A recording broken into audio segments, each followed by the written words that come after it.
অসম তৃণমূল ছাত্ৰ পৰিষদৰ উদ্যোগত ইফতাৰ মেহফিল।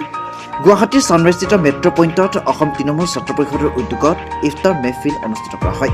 উক্ত অনুষ্ঠানত বিশিষ্ট অতিথি স্বৰূপে আগন্তুক 2026 বিধানসভা নিৰ্বাচনৰ তৃণমূল কংগ্ৰেছৰ চেণ্ট্ৰেল গুৱাহাটীৰ প্ৰাৰ্থী অভিজিৎ মজুমদাৰ উপস্থিত থাকে।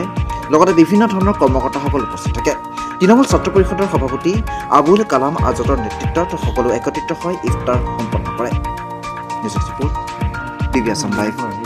কংগ্রেস যেটো পার্টি তাতে কোনো ভেদাভেদ নাই। আমরা কোনো রকম পোলারাইজড রাজনীতি পছন্দ নকরে। আমার মা মমতা ব্যানার্জি, আমার ক্যাপ্টেন অভিষেক ব্যানার্জি, আমার গোটেই তৃণমূল কংগ্রেসের এটাই লক্ষ্য হল যে সকলোত মিলে আমাদের লিডার হল রাইজ সকলেই আমার লিডার, মা মাটি মানুহ আমার লিডার। এই কারণে সকল ঠাইত মা মাটি মানুহ সমান। এই কারণে আমার আজি ইফতার পার্টি কৰিছে আমাৰ তৃণমূল ছাত্ৰ পৰিষদৰ পৰা, আৰু এই ইফতার পার্টিত আমি জয়েন করে মই বিরাট খুশি হয়েছোঁ।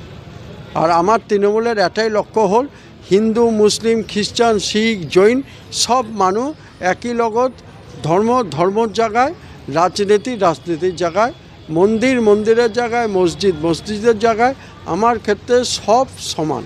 এটু নীতি আজি দিদির আছে বলে দিদির গোটে ভারতবর্ষ ভাল পায়, আর দিদি চাব যে একদিন ভারতবর্ষের প্রধানমন্ত্রী হব।